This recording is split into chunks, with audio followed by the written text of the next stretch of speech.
Today on the podcast, I got to talk to Samantha Foote all about camping with neurodivergent children. And we specifically dove into mostly talking about children with autism and how we can really help them have a positive experience when we go camping. So Samantha is a neurodivergent board-certified music therapist and a parent consultant. So she brings a really incredible perspective to this topic, as she also has 3 children with autism and ADHD. So we sit down and she just shares so many good tidbits on how to bring your child into camping, how to prepare them, how to prepare the campsite, how to think through all the different things that could happen or go on. And I would really say that even if your kid does not have autism or is not neurodivergent, I would just say that it's still really helpful if you're new to camping or just getting into this and learning how to think through all the different things of camping, because it's a new environment and it can be anxiety inducing for children. So we also talk about how to take care of ourselves, as we have a big role in, setting the whole campground up, preparing before the trip, taking care of all of our children's needs and making sure that we are watching them. And so she really also does speak to that and gives encouragement about that. So this is a really interesting episode, and I hope that you will find it helpful. Welcome to Let's Go Outside, a podcast bringing moms together to chat about the raw, unfiltered reality of doing the exploring we love after having kids. No matter your comfort level of adventuring with the little ones, this is a space to have honest conversations about the real struggles of getting out the door with the kiddos. I'm Danica, a mama living in a small mountain town who's totally obsessed with healthy food and taking my kids outside every single day. I professionally guided backpacking trips in the Canadian Rockies, and I'm certified as a Leave No Trace instructor. On the show, you'll hear real experiences from other moms, plus tips on gear, trail snacks, and the best practices in the wilderness. Whether it's hiking, camping, backpacking, skiing, or traveling the world you want to do more of, this is your place to learn, find encouragement, and strip away any comparison. Come embrace both motherhood and the outdoors. Stick around. This is your place. Welcome to the Outdoor Mom Club.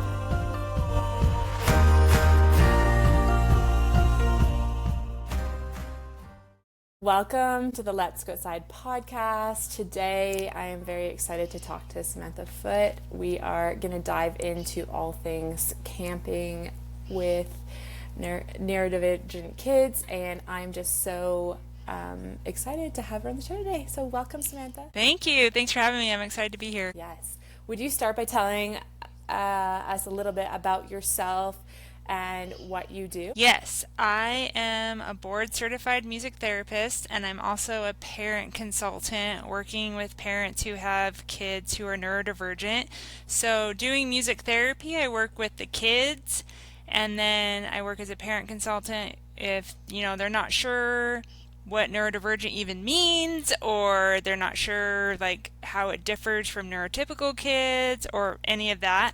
And then I also have 3 kids of my own that are autistic and have ADHD, and I have ADHD myself. So we are in the neurodivergent world. Awesome. Thanks for sharing that. Would you even break that down for us today listening? I think we're all coming from different backgrounds, and so that would be awesome just to be on the same page today if you would break down what neurodivergent means and maybe what that could look like. Yes, so the neurodivergent movement started with the autistic community, and that was just how they wanted to be identified. It just means that their brain thinks differently than a typical person. So you have neurotypical and neurodivergent. And neurodivergent has grown to include ADHD, OCD, bipolar disorder, anything that maybe someone's brain thinks a little bit differently, and it's really coming from the model that there's nothing wrong with someone who has those diagnoses. It's just a different way of thinking. So I think that's really important to remember, that there's nothing wrong with someone who has autism or ADHD or OCD. They might need different supports to be successful in a neurotypical world, because this world is definitely not made for them, but there's nothing wrong with them. And that's the whole like reason for the neurodiversity movement, is to be neurodiversity positive and just accept everyone as they are and give them the support that they need to thrive. Totally. Good. Thanks for explaining that. And what made you passionate? Was it, I mean, you did share a little bit of your story with your 3 kids and yourself, and yeah, were you always passionate about helping this community, or how did that come to be? I actually was in my career, I'd been working with neurodivergent kids for about 10 years before I had my first kid. And it was really funny because all the parents of the kids I worked with would say, "You work so well with my kid. You're going to have kids that have autism." And I'm like, that's not how that works. But when you marry into a family that has lots of autistic people, you tend to have kids that have autism. So that was kind of funny. And then another parent asked me, I didn't get diagnosed with ADHD until like 3 years ago. And they said, "You work so well with my kid. Are you neurodivergent?" And I'm like, I don't think so, but maybe. I've never been assessed. And then I got assessed, and surprise. So I think my awareness of autism started when I was in high school, and there was this kid who would come to church dances, and I would always try to talk to him, and people would say, "Oh, he doesn't want friends. He's autistic. He just wants to be by himself." And I was really confused because I was like, why would he come to a dance if he didn't want friends? And so that kind of got me interested in autism in general, just to understand it, to understand him. And then I just continued working in the, like, I didn't work in the field when I was in high school, but I worked in the field when I was in college, and then just continued that after I graduated. Cool. I'm curious about you saying that you got diagnosed about 3 years ago. Was that a big aha moment? Was that something that was really helpful? How was that? Yes, If you're willing to share. Yes, I always felt, I was always told I was too much. So I talked too much, I was too emotional. I always felt like I was on the outside and everyone else knew something about socialness that I just didn't understand. And I'm like, well, I just must be broken. Like, that's what I thought growing up, because I would always be on the periphery of friend groups and not have like my own friend group, but I was part of a bunch of different friend groups. And so I asked about an ADHD diagnosis probably 10 years before I got diagnosed. And the psychiatrist said, well, you did really well in school, you're not hyperactive outwardly, and you don't need medication because you function just fine, so we don't need to assess you. And then I continued to try to get assessed, but nobody would do it. And then 3 years ago, my thyroid medication wasn't working, and my primary care doctor said, well, your thyroid medication should be working unless you have ADHD. And I was like, well, about that, I think I do have ADHD. And I should say, a few years before I got diagnosed with ADHD, I got diagnosed with bipolar disorder. And I'm like, I don't feel like bipolar disorder fits me. And the psychiatrist said, well, it doesn't really fit you, but you check enough boxes and I have to give you a diagnosis, so we're just going to go with that one. And it was so validating when I actually got diagnosed with ADHD, because women are often diagnosed with bipolar disorder when they actually have ADHD, because ADHD does have the high and lows of mood, but it's not to the extent of bipolar disorder, and so that's why it's often misdiagnosed. But when I got the medication for ADHD, like, my anxiety reduced, I was able to better maintain my emotions and all sorts of stuff. Okay. That's fascinating. Thank you for sharing that. Yeah, that's something that I am curious about, and I know there's a lot of members in my family also, and so always, I think I think that there's some of us, we're so different, like exactly like your podcast is called, is Every Brain is Different, that maybe a lot of us can sit or have little slivers of it. Yeah. And that's the whole point of the podcast, is just to celebrate every brain. If you're diagnosed or not diagnosed, if you feel a little bit different, like every brain should be celebrated. Yeah, that's awesome. I wanted to jump in and talk about camping and going outside with you, and so I wanted to talk about what you see the benefits are with neurodivergent kids, or maybe even just in your kids, in taking them outside. I think it can definitely be a reset for kids, and like they say, when kids are having a meltdown or something, they go to bed and you wake up and you're like a new person. I feel like that's kind of how going outside works, that you can get them outside, explore their surroundings. It can definitely be hard.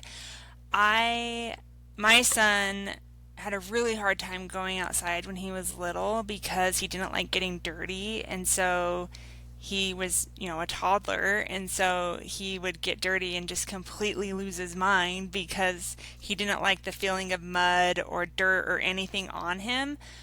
But there's so many things that you can do outside, and then obviously, getting the vitamin D from the sun. A lot of kids who have autism are deficient in vitamin D, and so that can affect mood, that can affect your health, and so just getting outside can definitely help that. But I think there's a lot of different benefits to just getting outside and like playing with your kids or going to the park with them. It can help with socialization in a non-threatening way. So I don't know if you've ever watched like kids play in a park, but it's kind of like a non-threatening way where they can just get with other kids, and then they can leave those kids, and then they can find other kids, and it's just helpful to teach them social skills in that way. Yeah.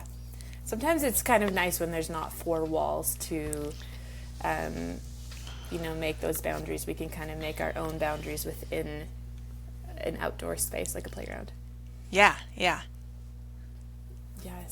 So what are some things that we can keep in mind as parents when going outside with neurodivergent kids?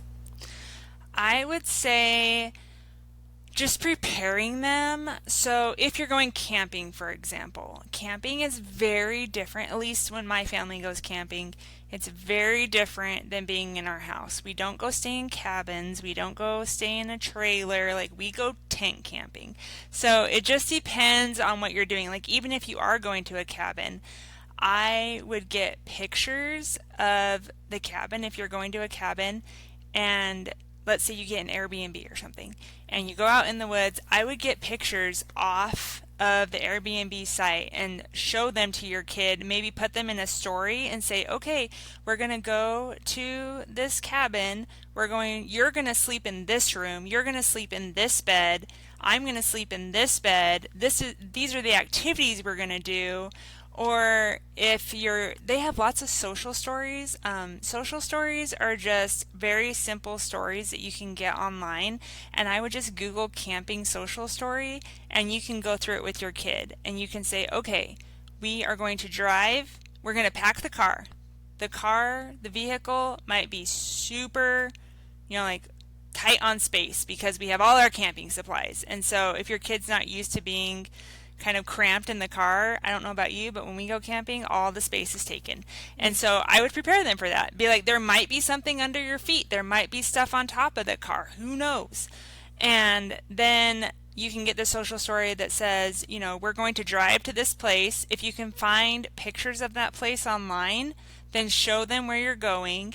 And then we're going to sleep in a tent. You're going to sleep in this sleeping bag. I would be very specific and over tell them what you're going to do, because they really might have anxiety over, well, where am I going to sleep? What am I going to sleep in? I sleep in my bed. Am I going to have my stuffed animal when I go to sleep?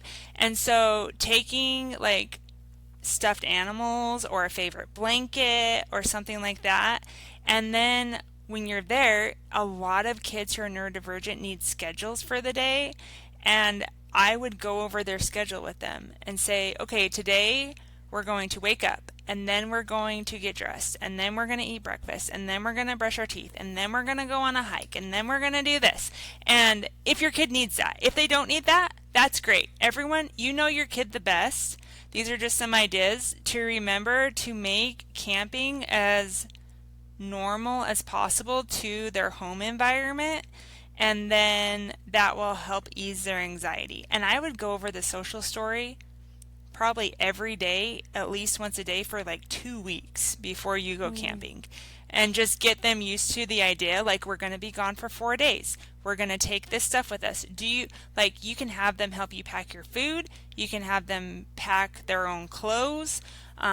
Just whatever you can do to help them be involved, and then have them know what's going to happen. Because I think that's the biggest thing that we do, is we don't prepare kids, because we know what's going to happen, but they might not know what's going to happen. And that creates anxiety, and then that creates more meltdowns, because, like, they're up here, they're escalated already from anxiety, and then one little thing happens, and then they just completely explode. Where in your head, you're like, nothing was even going on, just that little thing happened. But in their mind, they have all this anxiety going on, and then one little thing happens, so then they just have a meltdown because they can't handle it. So those are some of the things I would do to prepare. Do you think that ever sharing what's going to happen beforehand can be worrisome or anxiety inducing? Can you share too much, or yeah, I guess I'm curious about that. If you know that something is anxiety inducing for your kid, and that sharing about it beforehand is going to give them anxiety, then I wouldn't share it. So, for example, this has nothing to do with going outside, but when my kids get blood drawn, they get blood drawn pretty frequently. They lose their minds, and they can't think of anything else but that. If I tell them, like, oh, we have an appointment for a blood draw on this day, I don't tell them about that. I tell them about that right before we go, so that they don't worry about it. If you know that your kid gets a lot of anxiety around a certain topic, I would talk to them beforehand about what they can do in that moment.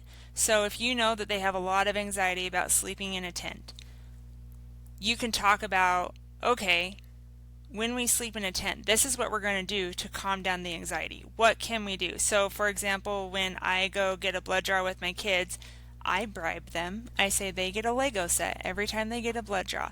And that really does help them calm down. But we also talk about how they can get numbing spray, how they can, like, it's not going to be for very long. So I wouldn't over talk about something that gives a kid anxiety, but I would focus mainly on, if this happens, what are we going to do in this situation, and have them plan for it, so that you have a plan when that thing happens.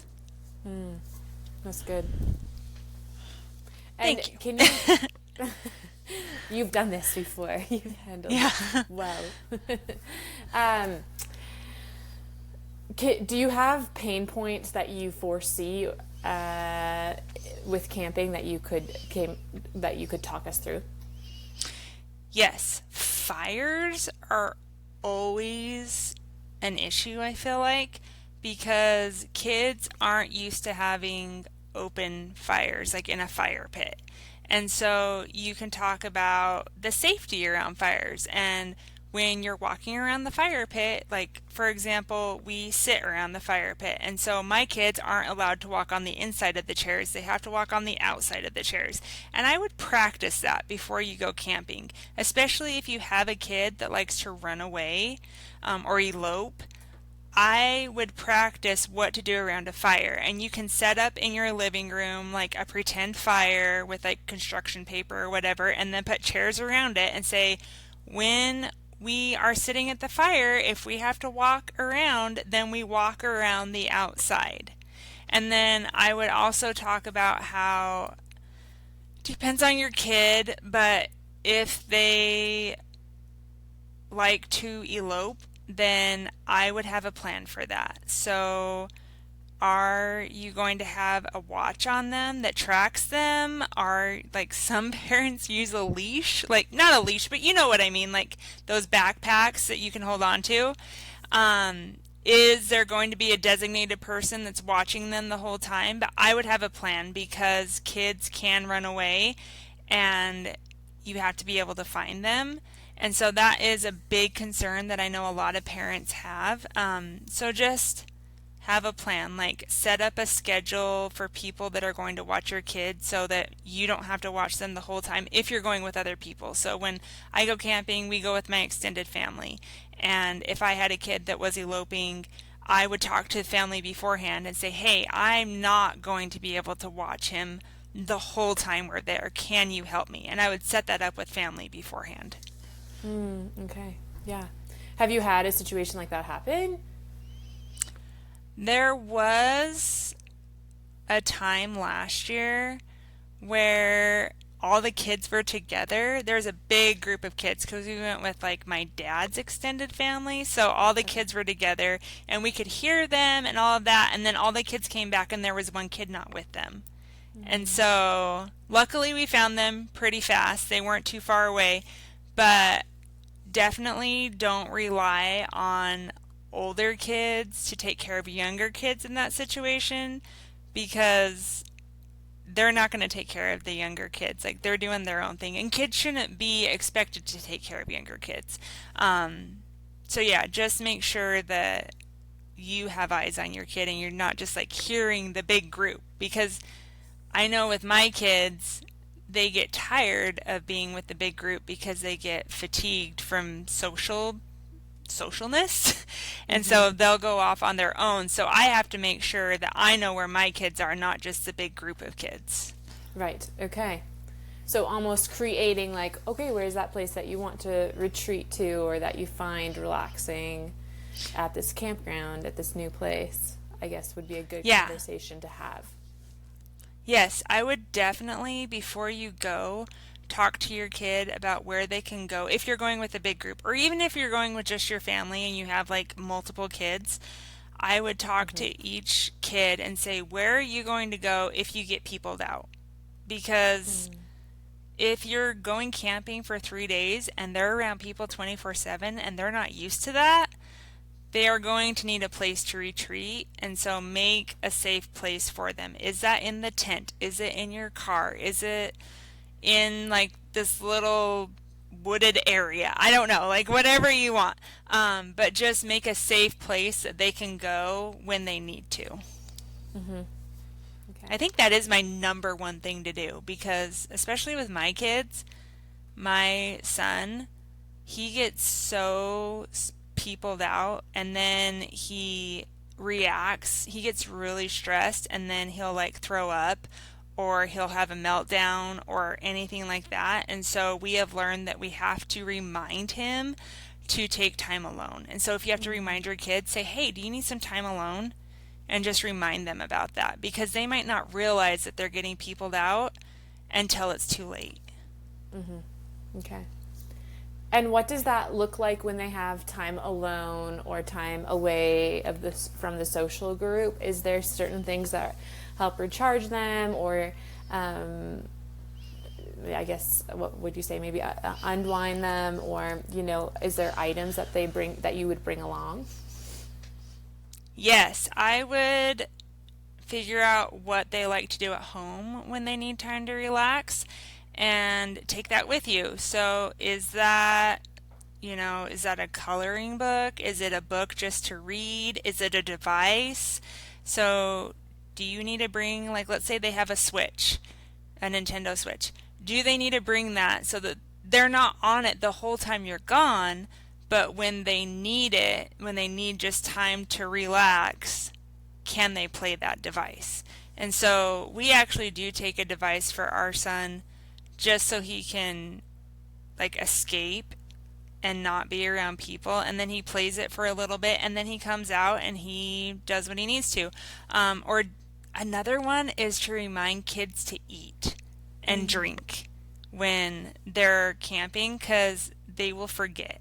And they're outside, it might be hot, And so they need to drink more than they normally do. And so that's what I've seen too, is kids get really fatigued and have meltdowns because they forget to eat and drink.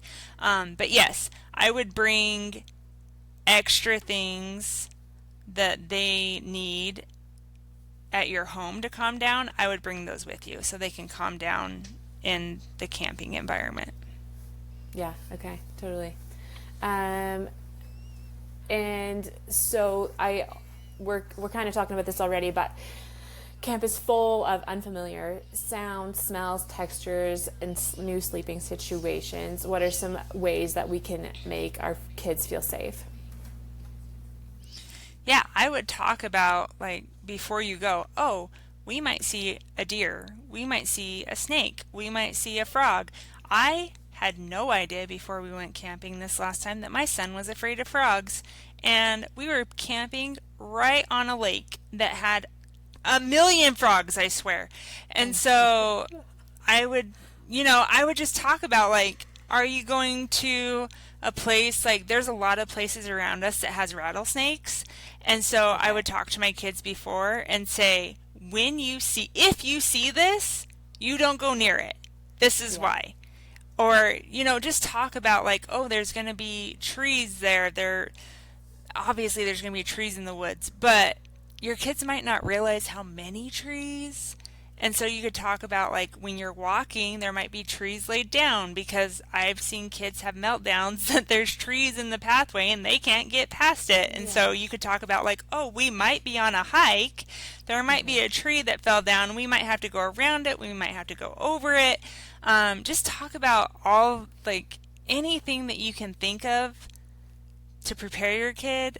I would talk to them about it. Obviously not, like, overwhelm them, but you know your kid the best. You know kind of usually what sets them off, or what they might worry about, or something like that. So I would just think about those things and then prepare them for them in advance.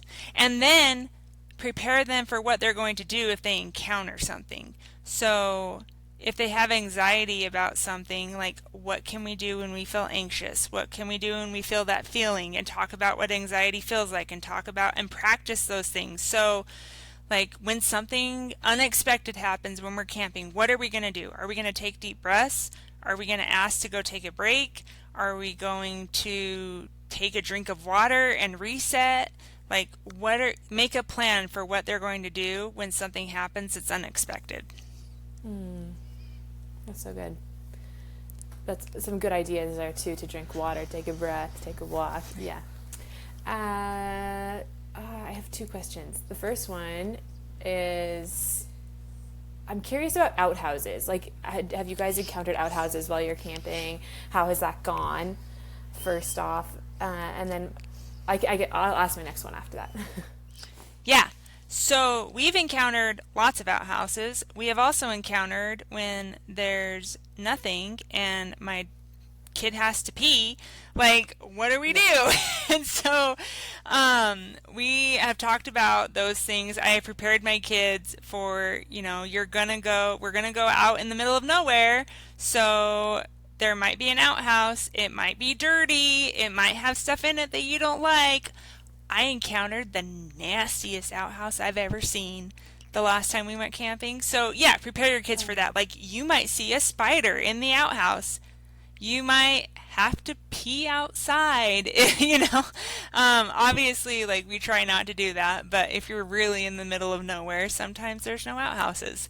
So I would prepare them for that and say, you're not going to flush the toilet in the outhouse. It's gonna go down. It might smell. Prepare them for the smell. All those different things. Wanted to take a second, especially if you're new here, and say hi. I'm Danica. I'm certified in holistic nutrition, a mom of 3, and I run a healthy snack blog where I share simple recipes for active families. Lately, I've been messaging my community about snacks, and the same themes keep coming up. You want more protein and less sugar. You're exhausted from figuring it out week after week on what snacks should be. Again and again, I heard, I want to prep once and feel set for the week. And honestly, that's exactly what I've been doing in my own house for the last couple of years. Every time I prep this way, the week feels so much better. Mornings are smoother, afternoons are calmer, and I'm not constantly trying to figure out what to feed everyone. So from that system, I created a 4-week ebook that walks you through snack prepping in 1 block per week with nutrient-dense, protein-forward recipes that your kids can eat any time of day, such as breakfast on the go, packed into lunch boxes, or as a pick-me-up in the afternoon. If snack time needs to feel easier and more nourishing, you'll find the Snack Prep Pro ebook linked in the show notes. Mamas, if you've been around here for a while, you know I have a soft spot for brands that help us get outside more often, even when life feels chaotic. Wildlore is one of those brands I've always admired. I'm super on board with their mission, empowering mamas to stay connected with nature in every season of motherhood. And when we're warm and comfortable, everything gets easier. Getting out the door, being present, and actually enjoying all the moments with our kids. Their All Phases fleece is smart and totally intentionally designed to be in your closet for years to come. It's made specifically for motherhood and designed to be fit before, during, and after pregnancy, nursing, and postpartum. The nursing access is subtle and genuinely life-changing for when you're feeding your baby mid-hike perched on a log, and the side zippers adapt to your growing belly. If you've been eyeing it, consider this your nudge. Wildlore is offering 15% off with the code Let's Go Outside 15. Check out the All Phases fleece and let it support you in getting outside and connecting with what matters most in every season. Other question was, do you find that your kids feel your emotions? And Yes. Yeah. Sorry. Okay. And what? No. And I was just going to say, and just kind of run off of that and kind of, they can feel you're anxious or they can feel that you're high stress I was just curious because I know that sometimes camping can be stressful. I'm preparing for a big trip right now and my kids are I just feel like are kind of getting overwhelmed because my husband and I are getting overwhelmed. And so, I was curious about that. Yes, that's why I talk about self-care for parents so much, because kids can feel your energy and then they feed off that energy. So if you're escalating, then they will escalate, and then it just leads to everyone having a meltdown. So if you can do things to calm yourself, then that will help your kid also stay calm. Okay. Yes. I had that question later on, but maybe I'll jump to it now. Do you have wisdom for parents and insight for parents to stay calm? When they're overwhelmed, anxious, or maybe there was a big dream or big fun adventure that they were really hoping for and something doesn't go as stressful. Do you have some insight for us? Yes, I would keep your expectations low and prepare for the unexpected, because just because you're excited about something, usually the more excited you are about something, the less excited your kids are about it, is what I've learned. So if your kids don't love what you want to do, don't take it as a personal insult. Like, it's nothing against you, it's just their own personalities. And then prepare for that. So let's say you have like this big hike that you want to go on and you're so excited to show your kids like your favorite hike from when you were a kid and you just want them to experience it, and they get up there and they complain the whole time, and then they get up to where you want to go and they're just like, this is dumb, I don't want to be here. Just don't take that as a personal insult, and just remember that they are different. And I would feel like there's this book about filling your bucket so it doesn't get empty, and because when it's empty, that's when you have a meltdown. And so I would just do things that fill your bucket so that when disappointing things happen or something doesn't go the way you expect, that you're not completely empty and you can handle it without escalating the situation or having a meltdown yourself. And so that just means, like, what fills your bucket? For me, it's, going for a walk, or playing the piano, or playing the guitar, or dancing, whatever.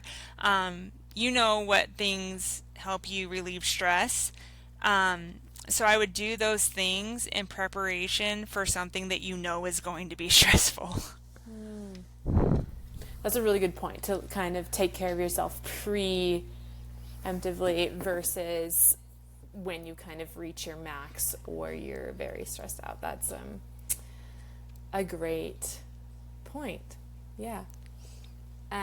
Is there certain things on camping trips that you do to take care of yourself or to make sure that you're not super overwhelmed? As it does sound like a lot of, monitoring and checking in with your kids, talking them through stuff. What are some of the things that you like to do or ways that you can find a break while you're camping? Yes, I talk to my family beforehand.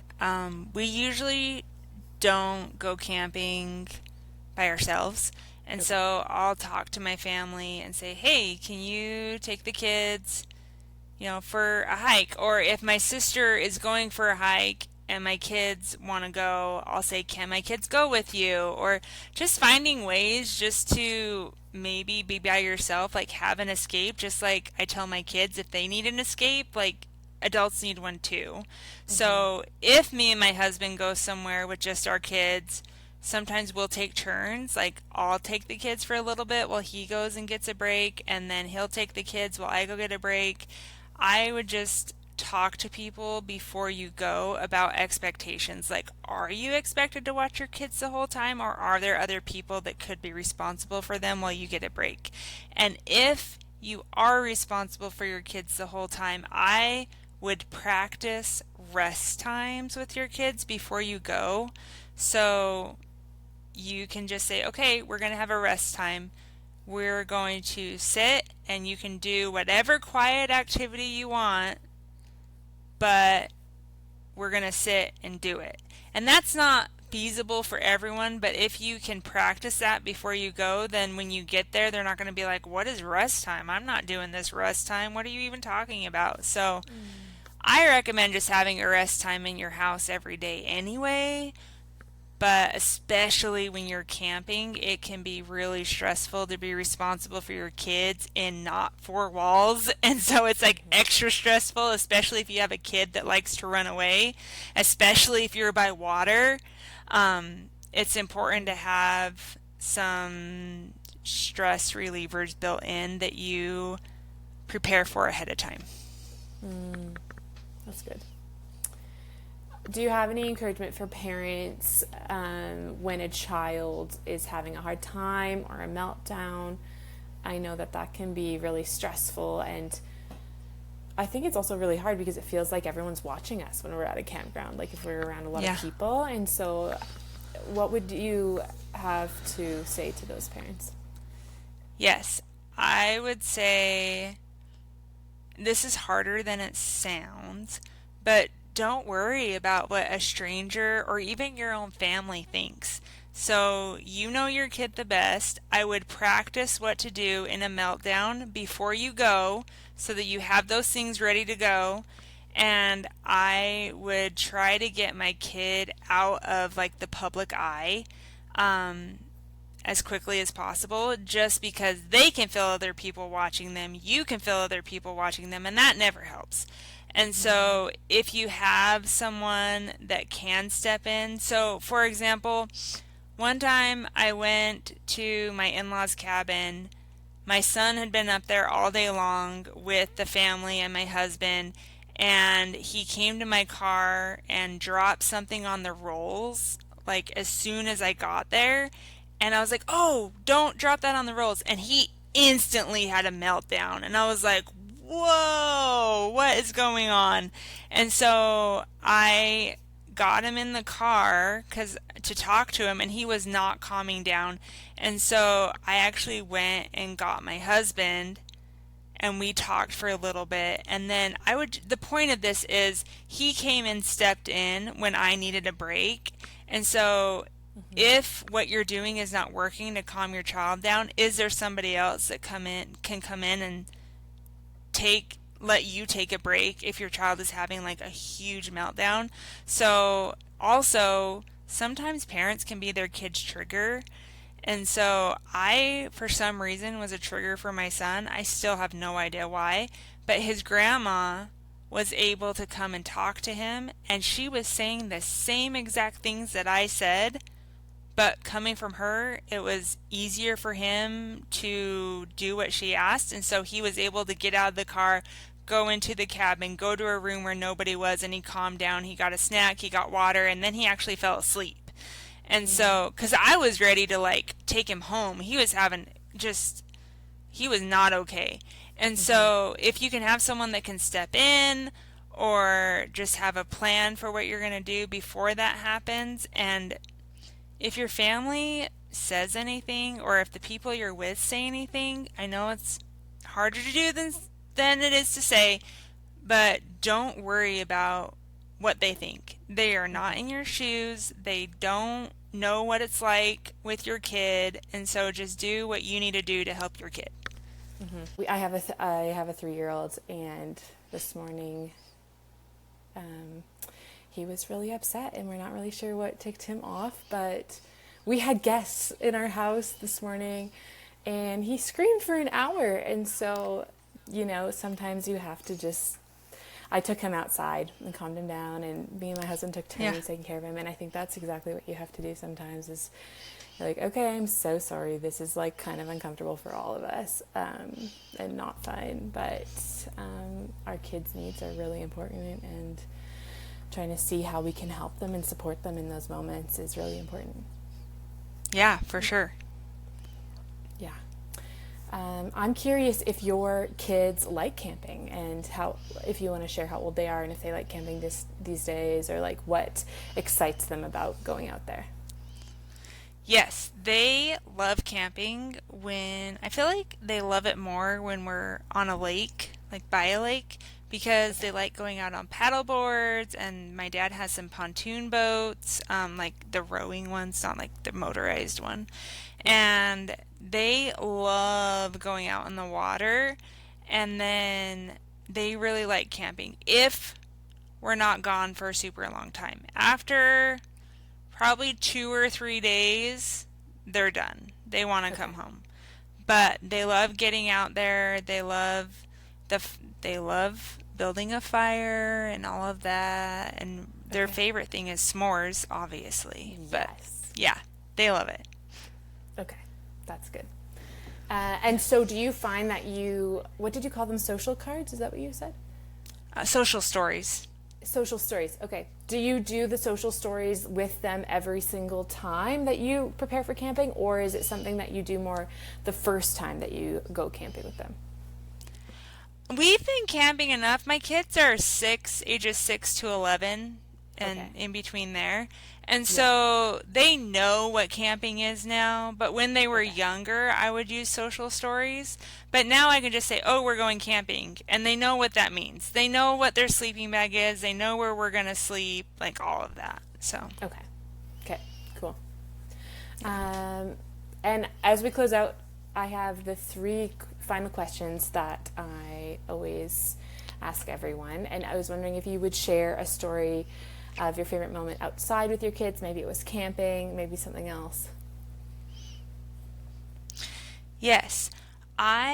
So in 2020, I had a 6-month-old, a 4-year-old, and a 5-year-old, and we would go on walks around our neighborhood because the world was shut down, and that was seriously one of my favorite times I've ever had with my kids.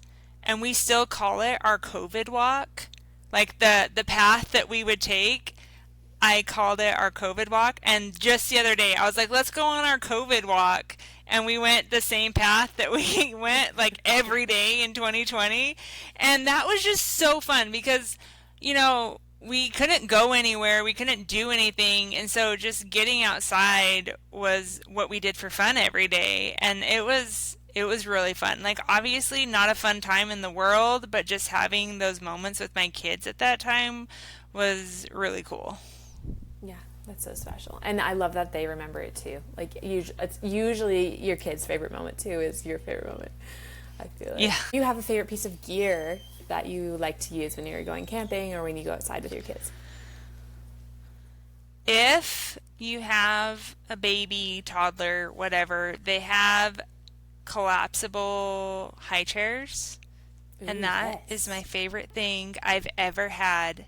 Any baby like gear, that is my favorite, because when you're out camping, where do you put the baby? Where do you put the toddler?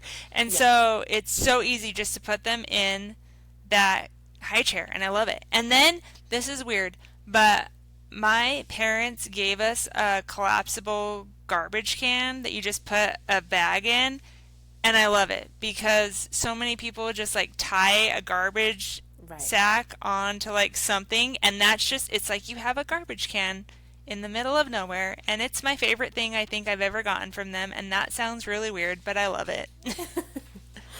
I love it. Those are the fun things that we want to hear Yeah. about on this podcast, because those are the Yeah. good facts.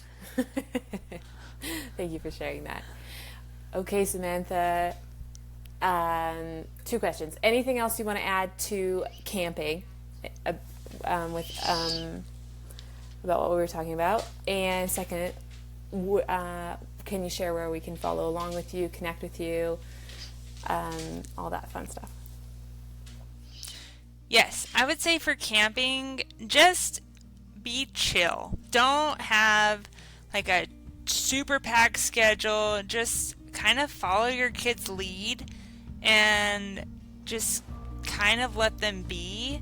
And I feel like that's the most successful camping trips. It's like when you pack so many things in, kids get fatigued, kids get tired, you get tired. And so just chill out and just let whatever happens, happens. And then you can follow me at everybrainisdifferent.com. I have the podcast. I have the neurodivergent parenting membership or community. It's called the community.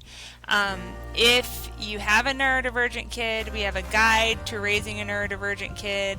And then in the community, we just support each other and just talk about, like what it's like raising kids that have autism, ADHD, whatever, and you can come and get answers to your questions or whatever else you need. Thank you so much for coming on, Samantha. I learned a lot today, and I think that this would be a really helpful resource for other families out there. If you enjoyed this episode, would you please take a moment to leave a rating and a review? It honestly really helps the podcast grow to more people so that they can find it. And it's a free way that you can love on me. It honestly means more than you know. And I would just be so grateful if you could take a moment to do this so that more outdoor mothers could find the podcast. Don't forget, everything that we mentioned is in the show notes, from gear recommendations to trail recommendations to where to travel. So check that out, and we will be chatting so soon. We drop an episode every first and third Tuesday of the month.